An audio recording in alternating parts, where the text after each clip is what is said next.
श्री शिवाय नमस्तुभ्यम। महाराज, जैसा कि आप सभी जानते ही हैं कि 25 मई सोमवार से नौतपा शुरू हो रहे हैं और यह नौतपा चलने वाले हैं 2 जून 2026 तक।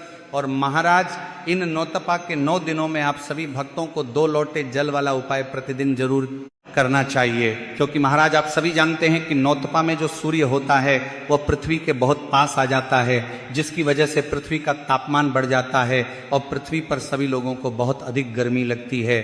इसी को नौतपा कहते हैं। नौतपा कहने का मतलब है कि इन दिनों में बहुत ज़्यादा तापमान बढ़ जाता है और लोगों को बहुत ज़्यादा गर्मी लगती है। अब महाराज, जब हमको गर्मी लगती है तो सीधी सी बात है भगवान शिव जी को भी गर्मी लगती होगी। तो महाराज, नौतपा के दिनों में आप सभी को 2 लोटा जल वाला उपाय जरूर करना चाहिए, क्योंकि महाराज जब आप भगवान शिव जी को प्रसन्न कर लेंगे तो अपने आप ही आपके जीवन से दुख और परेशानियां भी दूर हो जाएंगी, आपकी मनोकामना भी पूर्ण होंगी। तो महाराज, नौतपा के जो दिन होते हैं, इन दिनों पृथ्वी का तापमान बहुत अधिक जाता है और हम सभी को बहुत ज्यादा गर्मी लगती है। इसीलिए भगवान शिव जी को भी बहुत भयंकर तप का सामना करना पड़ता है। तो इसीलिए महाराज, आप सभी को इन नौतपा में प्रतिदिन यह उपाय करना है। ऐसा नहीं कि एक दिन उपाय कर लिया फिर उपाय को छोड़ दिया। तो महाराज, 2 लोटे जल वाला उपाय आपको इन नौतपा में प्रतिदिन जरूर करना चाहिए। तो महाराज, यह उपाय कब करना है, कैसे करना है और कहाँ करना है और किसे ये उपाय करना है, ये सारी जानकारी हम आप सभी को इस वीडियो में बताने वाले हैं। इसीलिए सबसे पहले तो भगवान शिव की इस वीडियो को लाइक करें, चैनल को सब्सक्राइब करें और कमेंट बॉक्स में ओम नमः शिवाय या हर हर महादेव जरूर लिखें। तो देखिए महाराज, सीधी सी बात है, आपको उपाय में बहुत सारी चीज़ें समझ आ गई होंगी कि 2 लोटे जल वाला उपाय है। तो इस उपाय में हमें 2 लोटा जल की आवश्यकता तो पड़ेगी ही पड़ेगी। लेकिन महाराज, ये वाला उपाय करेगा कौन?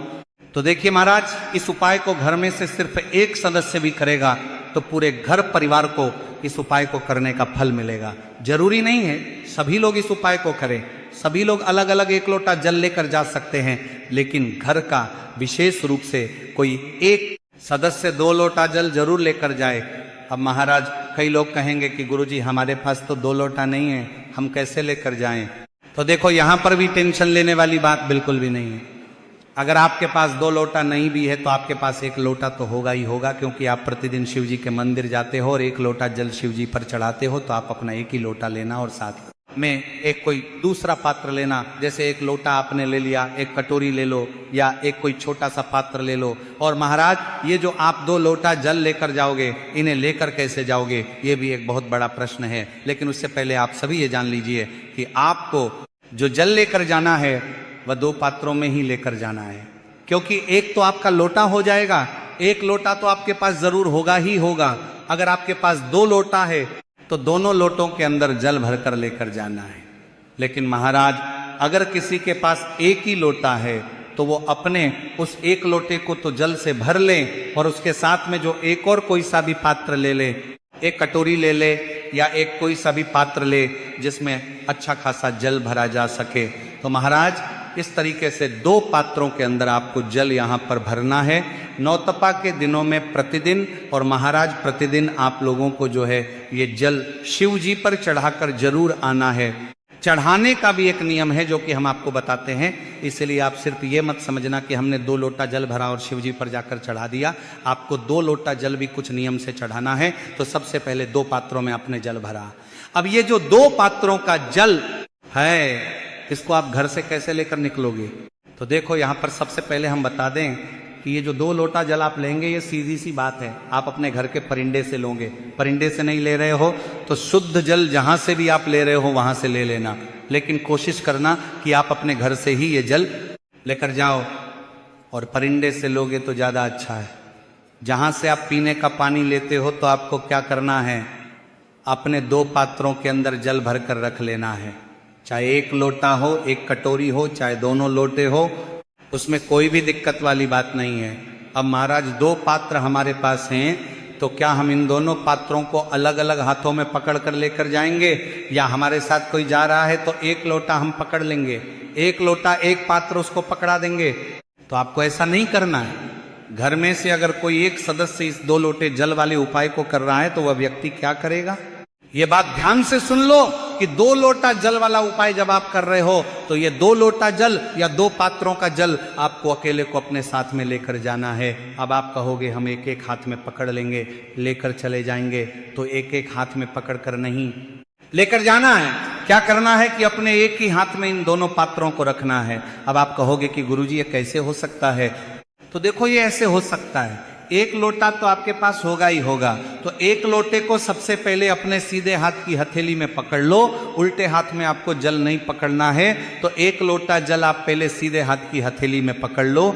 एक लोटा जल के ऊपर जो भी आपने पात्र लिया हो या दूसरा लोटा लिया हो, चाहे कटोरी ली हो, तो जो दूसरा लोटा जल है वह आप अपने इस लोटे के ऊपर रख लो, ठीक है। या आपने कटोरी में जल भरा हुआ है तो अपनी वह कटोरी उसी लोटे के ऊपर रख लो। इससे होगा क्या कि जो आपके 2 पात्रों के जल हैं वह एक के ऊपर एक अच्छे से रखे जा सकेंगे और आसानी से आप उपाय को कर सकते हो।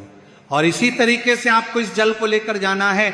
ऐसा नहीं करना है कि आपने दोनों हाथों में एक पात्र पकड़ा और आप लोग लेकर चले गए, तो एक के ऊपर एक पात्र रखकर आपको ये दोनों लेकर के जाना है। तो क्या करना है, आपको एक के ऊपर एक ही मतलब अपने पात्रों को रखना है। लौटा हो तो लौटा रखना है, कटोरी हो तो कटोरी रखना है। तो महाराज एक के ऊपर एक रखकर आपको अपने घर से सुबह सुबह निकलना है। शुद्धता का विशेष रूप से ध्यान रखिएगा, बस इस बात का विशेष रूप से आप लोग ध्यान रखना।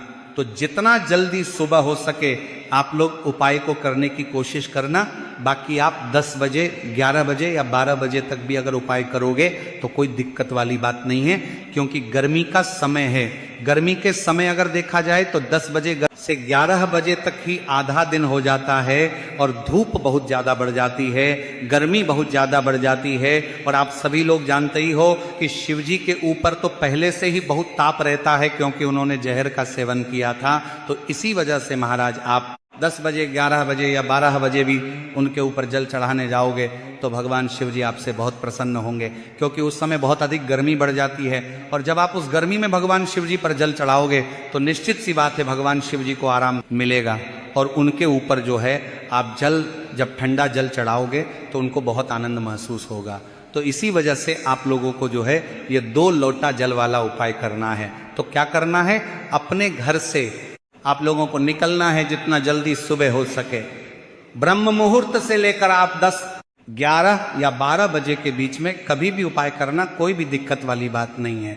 तो अपने घर से निकलना, आप जो है ये दोनों लोटे जल को लेकर या दोनों पात्रों के जल को लेकर, जैसे जैसे हमने आपको बताया वैसे ही आप लोगों को लेकर जाना है। तो अपने घर से निकल जाना और घर से निकलकर कहाँ पर पहुँच जाना, सीधा अपने ही घर के पास में जो शिव मंदिर है वहाँ पर पहुँच जाना।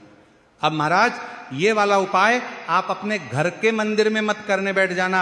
आप अपने घर के मंदिर में जो शिवलिंग है उनको तो स्नान कराते हो प्रतिदिन, तो उनको तो आप प्रतिदिन स्नान करा सकते हो, लेकिन भगवान शिव जी के मंदिर में जाकर आपको ये वाला उपाय करना है। अब मंदिर में जाकर उपाय कैसे करोगे वो भी सुन लो। तो देखो ये उपाय जब आप करने के लिए जाओगे तो हो सके तो अपने साथ में कुछ पूजन सामग्री भी जरूर लेकर जाना। कम से कम एक बेलपत्र, एक शमी पत्र या अबीर, गुलाल, चंदन जो आपको मिल जाए। महाराज हमारा कहने का मतलब है कि कोई एक चीज आप अपने साथ में पूजन के लिए जरूर लेकर जाना। चाहे एक फूल हो, चाहे सफेद फूल हो, चाहे गेंदा का फूल हो, चाहे गुलाब का फूल हो, चाहे कनेर का फूल हो। नौतपा में आप कनेर का फूल भी लेकर जाओगे तो भगवान शिव जी बहुत प्रसन्न होंगे। तो कोई भी एक ऐसी सामग्री जो भगवान शिव जी पर चढ़ती हो वो अपने साथ में जरूर लेकर जाना है। इसके अलावा और कुछ भी लेकर नहीं जाना है। और आपको क्या करना है, फिर इसके बाद में अपने ही घर के पास में जो शिव मंदिर है वहां पर लेकर पहुंच जाना है। अब महाराज नंगे पैर बिल्कुल भी नहीं जाना है, आपको चप्पल पहनकर ही जाना है, क्योंकि इस समय बाहर जो जमीन होती है वह बहुत तपती है। तो आप चप्पल पहनकर जाएंगे तो ज्यादा अच्छा होगा। और चप्पलों को कभी भी मंदिर के एकदम बिल्कुल बाहर मत उतारा करो, मंदिर के जो साइड में जगह होती है वहां पर उतारा करो। और मंदिर का जो एक द्वार होता है उस द्वार के अंदर चप्पल पहनकर मत जाया करो। हमने पहले भी बताया है कि मंदिर प्रांगण के अंदर आप अपनी चप्पल लेकर मत जाया करो।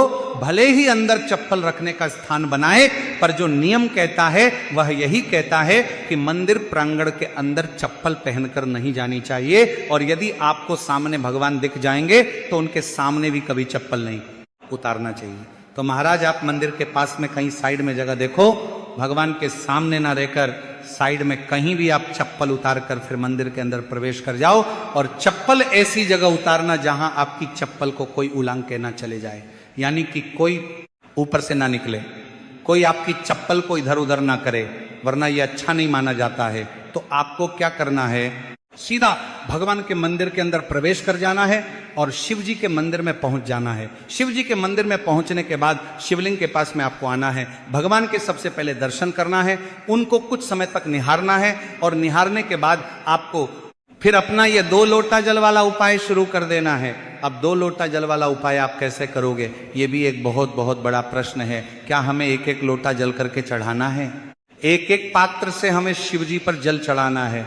तो महाराज नहीं, ऐसे जल नहीं चढ़ाना है। आपको क्या करना है, आपके पास 2 पात्र हैं, चाहे आपने एक कटोरी ली हो, चाहे आपने एक लोटा लिया हो, चाहे आपने दोनों ही लोटे लिए हो, कोई भी दिक्कत वाली बात नहीं है। तो करना क्या है, आपने जो सीधे हाथ की हथेली में सबसे नीचे जो पहला लोटा रखा हुआ है, जो भी पात्र रखा हुआ है, उस पात्र को तो आप सीधे हाथ की हथेली में रखे रहने देना, उसको बदलने की जरूरत नहीं है। पर जो आपने उस लोटे के ऊपर जो भी एक दूसरा पात्र रखा हुआ है, जिसके अंदर आप जल भरकर लेकर आए हुए हो, उस पात्र को आप लोग अपने उल्टे हाथ की हथेली में पकड़ लो।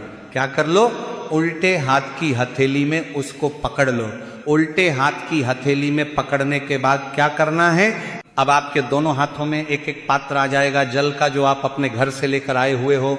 तो करना क्या है, आपको अपने इन दोनों हाथों से शिव जी की शिवलिंग के ऊपर जल चढ़ाना है। कैसे चढ़ाओगे, पहले तो अपने दोनों हाथों को शिव जी की शिवलिंग के ऊपर कर लो, यानी कि आमने सामने करना है। ऐसा ना हो कि एक ही साइड से आप दोनों हाथ कर लो, तो दोनों जो आपके हाथ हैं एक इस साइड होगा तो एक उसके सामने वाली दिशा में हो जाएगा। अब महाराज आपके दोनों हाथ के जो लोटे हैं या जो दोनों जो पात्र हैं वह एक दूसरे के आमने सामने होना चाहिए, शिव जी के शिवलिंग के ऊपर है, इस बात का ध्यान रखना है। जैसे ही आमने सामने हो जाते हैं, आपके दोनों पात्र, आपके हाथ भी आमने सामने हो जाते हैं शिवलिंग के ऊपर, तो फिर आपको अपना ये जो जल है दोनों पात्रों का ये चढ़ाना शुरू करना है शिवलिंग के ऊपर। और श्री शिवाय नमस्तुभ्यम का जाप आप मन ही मन करते रहना, या मुख से भी बोल सकते हो, और मंत्र का जाप करते करते आप अपनी धारा को बनाना, और इस धारा को फिर शिव जी की शिवलिंग के ऊपर चढ़ाना, और पूरे मन और भाव से आप इस जल को एक धारा से करके चढ़ाना। जल्दबाजी बिल्कुल मत करना। धारा बनाकर जब आप शिवलिंग पर जल चढ़ाते हो तो आपको ज्यादा फल मिलता है। तो धारा बनाकर शिव जी पर जल चढ़ाना। जैसे ही आप लोगों की यह धारा बनाकर पूरा आप शिव जी की शिवलिंग पर इन दोनों पात्रों का जल चढ़ा देते हो, एक साथ चढ़ाना है और एक साथ ही आपको चढ़ाना बंद करना है। इस बात का भी आप लोगों को ध्यान रखना है। तो आपको ऐसा नहीं करना है, पहले आपने एक पात्र का जल चढ़ा दिया, फिर दूसरा चढ़ा दिया, दोनों ही पात्रों के जल एक साथ ही चढ़ाना है। इस बात का भी आप लोग ध्यान रखना। और मन ही मन श्री शिवाय नमस्तुभ्यम मंत्र का भी जाप आप लोग करते रहना। तो दोनों पात्रों का जल आप शिवजी पर जैसे ही चढ़ा दो, तो आपके साथ में आप जो भी एक पूजन सामग्री लेकर आए हुए हो, फूल अबीर गुलाल जो भी लेकर आए हुए हो, वह शिव जी के शिवलिंग के ऊपर चढ़ा दो, और चढ़ाने के बाद भगवान शिव जी के शिवलिंग के सामने बैठ जाओ। अब महाराज यह उपाय भगवान शिव जी को प्रसन्न करने का है। इस उपाय में आप भगवान से अपनी कोई मनोकामना मत बोलना, कोई दुख और परेशानी मत बोलना। अपने आप ही आपकी मनोकामना पूर्ण होगी, अपने आप ही आपकी दुख और परेशानी दूर हो जाएगी। क्योंकि आप जब भगवान से मांगोगे तो भगवान आपको उतना देंगे जितना आपने मांगा है, पर जब नहीं मांगोगे ना तो इतना कुछ देंगे जितनी कि आपने कभी कल्पना भी नहीं करी होगी। तो महाराज यहाँ पर आपको 2 मिनट भगवान के सामने श्री शिवाय नमस्तुभ्यम का जाप करना है, और जाप करने के बाद भगवान से प्रार्थना और विनती करके वहां से उठकर सीधे अपने घर पर वापस आ जाना है। यहाँ पर इस नौतपा में ये 2 लोटे जल वाला उपाय पूरा हो जाता है। तो महाराज ये वाला उपाय आपको 25 मई से लेकर 2 जून तक प्रतिदिन करना है। ऐसा नहीं सिर्फ एक दिन आपने दिया, प्रतिदिन करोगे तो बहुत अच्छी बात है। बाकी 25 मई को नौतपा का पहला दिन ही सोमवार का है, तो इस दिन तो ये उपाय जरूर करना। यदि जानकारी उचित लगी हो तो वीडियो को लाइक करें, चैनल को सब्सक्राइब करें, और कमेंट बॉक्स में ओम नमः शिवाय या हर हर महादेव जरूर लिखें। धन्यवाद।